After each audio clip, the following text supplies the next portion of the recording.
this is the moment where the monarchy does need to come out and say something. And But they don't have to say especially- something. They don't have to come out and make a statement because maybe the king is having treatment. Maybe he's not well at the moment. Exactly, He yeah. could make a written statement. Are you? I'm thrilled to be on. It's great to hear from you. You know, I was just enjoying your conversation about dogs and cats because do you know when Mary Queen of Scots was finally executed, she wasn't allowed to take anyone with her. It was a very sort of brutal, cruel execution. And but they found after she was executed that her dog was under her skirts. The dog had gone up onto the block with her. And when I talk about this, I say, you know, every dog owner I know say that their dog would go with them to the block. Cat owners, I'm not so sure. I just don't think my cat would go up there with a block with me. I think they'd be off being fed by Henry VIII or someone. Well, exactly. And I Yes. think the cat would go and find, in my experience, the nearest courtier and wouldn't care whether or not Exactly. that was a loyal person. They'd just go, hello, I'm with you now. Tell us a little bit more about Lord Darnley. So the first podcast that we've got dropped today is about the death of Lord Darnley, whether or not, who killed Lord Darnley. So Lord Darnley was found smothered just outside of his holiday home on the outskirts of Edinburgh. That was totally blown up. The whole of Edinburgh was rocked by an explosion. People saw these bad people, bad men, they said, running around. So everyone knew that it hadn't been accidental. It wasn't just a fault of Tudor wiring that had gone wrong and blown them all up and sent him flying into the garden. And it's really very Cluedo because beside Lord Darnley, there was a chair, a rope, and 2 dressing gowns and a dagger. So what that was that he was there with his servant, smothered with those items. And then it begins this huge scandal of who killed Lord Darnley. And there was suspicion fell on Mary Queen of Scots. I think she was totally innocent, but really she was being framed because bad people around her wanted, you know, the suspicion to fall on her. But it was a huge mystery. The whole of Europe was obsessed with the idea of who killed the Queen's husband. I mean, you know, it would be, as I was saying, pretty bad if a royal husband was found blown up in his holiday home. I mean, we would be quite shocked now. And so at the time, it seemed as if it was the most shocking thing. And I think it's one of the biggest murder mysteries in history. And was he bumped off because he was in the way of somebody else's power?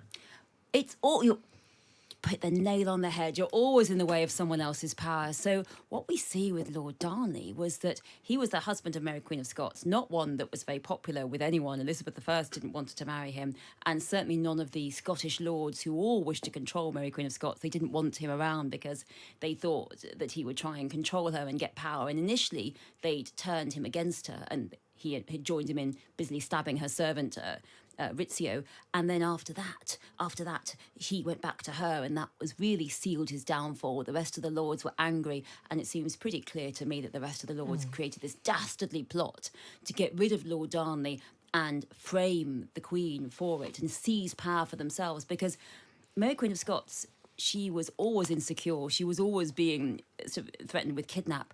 But as soon as she had a child, as soon as she had a son, this was a great moment of triumph, but it was also the beginning of the end for her, because as soon as she has a son, you can depose her for that baby. So she had the baby, and, you know, less than a year later, her husband was dead and she was being framed for his murder, so they could put the baby on the throne and be regent for the baby. So you can see why Elizabeth I thought, I'm not doing this baby thing. Well, this is one of the fascinating things that I learnt listening to the podcast. I had always made the assumption that for a female monarch to have a child would secure her position. I mean, that's what we come to believe now, isn't it? That the provision of an heir makes you safe in a family. But it was completely the other way round, wasn't it? Why did having a child make you more vulnerable? If you're a consort, it totally secures your position. If you can have that male heir, as poor old Henry VIII's wives could not, you are secure. If you're a consort, if you're a male monarch, the male heir, and even a good collection of female heirs will do if they're desperate.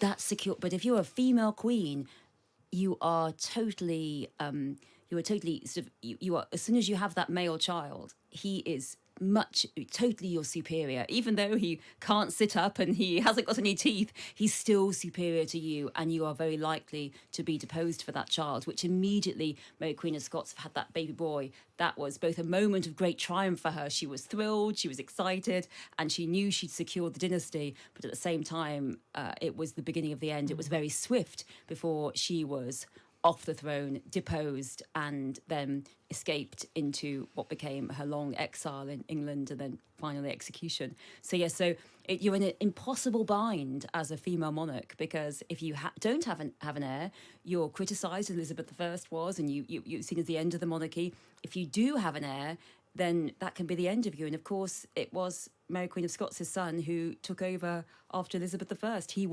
He became Elizabeth's heir. So Mary Queen of Scots, who always longed to be Elizabeth's best friend, she always did. Can you explain how they were related? Because I've never really Yes. understood this.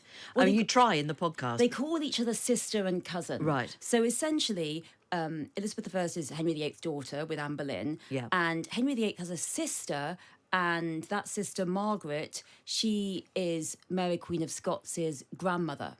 So Henry VIII's sister Margaret marries into the Scottish royal family, and she's Mary Queen of Scots' grandmother. So really, in terms of blood relations, after Henry VIII, all his children, Edward's gone, Mary's gone, then there's Elizabeth I.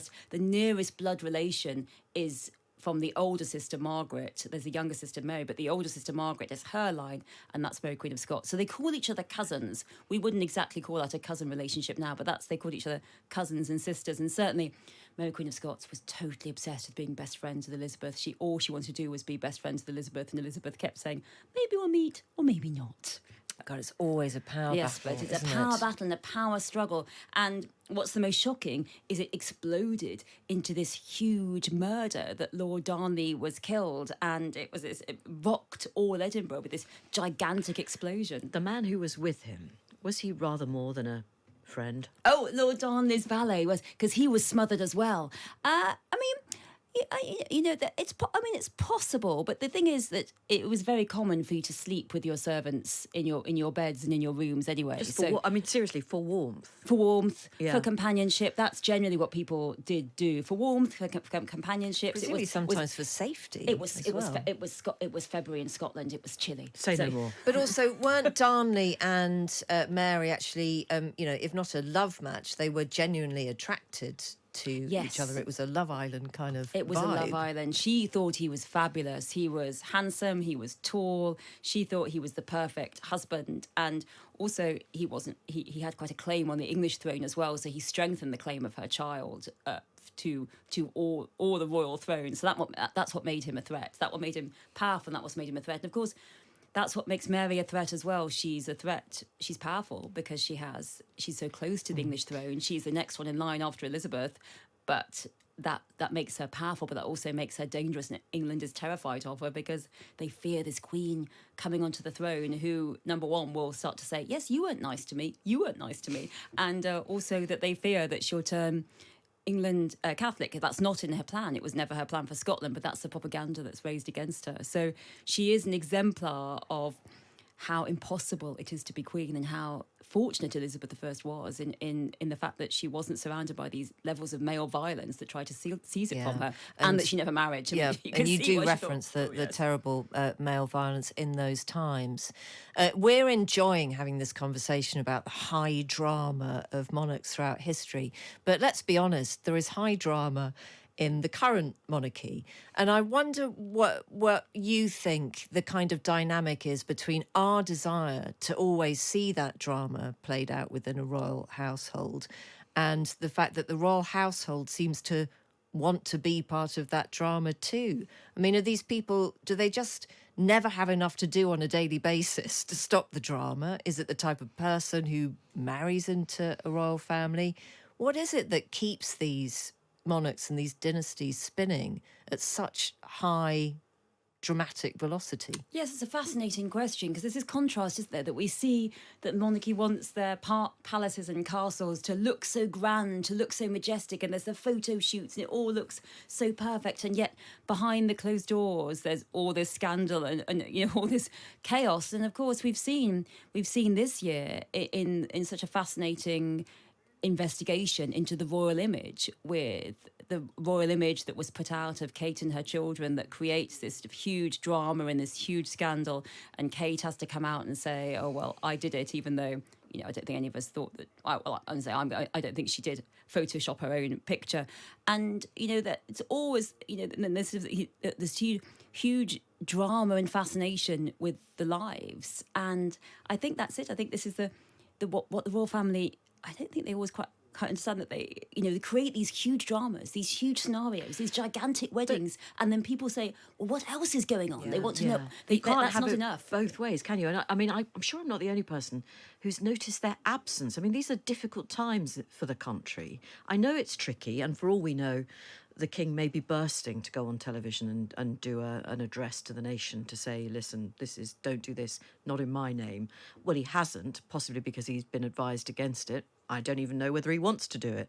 But the fact that nobody's saying anything, and the only sighting of the royal family we've had is the Princess Royal at the Olympics, does that seem to you to be perhaps inadequate? It is. I mean, we are in crisis times. I mean, we haven't seen riots since 20. I mean, there were riots in 2011. There were quite severe riots and looting in 2011. And there's been this outbreak of violence, which is getting worse and worse and worse. It's not abating. It's getting worse. And we are seeing this. People are terrified. I mean, we are surrounded. There's cities tonight, I think, that are going to be gripped by this racist violence, by this anti-Islamic violence. I mean, it's just terrible. And I think this is the moment where the monarchy does need to come out and say something. And they don't have to say something. They don't have to come out and make a statement, because maybe the king is having treatment. Maybe he's not well at the moment. Exactly, yeah. He could make a written statement and say, we need to. We're a multicultural country. We need to live in peace. And as head of the Commonwealth, you do, I think, have a right to say something about how historically that has contributed to our society.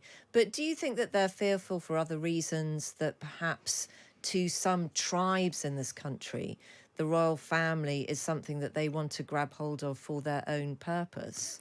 I think everyone does, but I do think that the king, that something should be said on behalf of the royal family. Expressing sympathy with those who've lost their livelihoods. Those who are living in fear. We don't need to get to the. Do we need to get to the point where there are actual sort of, we've got sort of people dying? Because I think that people do look to the monarchy and they do want to know what the monarchy thinks, and so I think that. Certainly, this is the moment for the king to say something, and I presume there is going to be something. But I think for many people, they are now would be the time. Now would be the time, and obviously we haven't seen William at the Olympics. He might have expected, perhaps if Kate had been well, we probably would have expected to see William and Kate at the Olympics. We haven't, but certainly, I mean, as a historian, Britain has been constantly invaded in the beginnings in early history. Britain was constantly invaded. Many people have come here. I mean, we are all the children of immigrants in this country, whether it was Norman invaders or whether it was various Visigoths and people coming in. We're all the children of immigrants. And many of my family came over to Liverpool from Ireland during the potato famine, and I think many people in Liverpool will be from the same grouping. And I think that we have to recognise that we're all the children of immigrants, and we all go that this is what this country is. And I think this would be a moment for the king to talk about the multiculturalism, the Commonwealth, the people coming together, and I think that if I were advising him, I would suggest making that statement sooner than later. Get a bit of welly on. Kate, thank you very much indeed for coming in. Really lovely to see you here. So Kate's podcast is called Queens, Kings and Dastardly Things. And it's both educational and fun. And life doesn't get any better.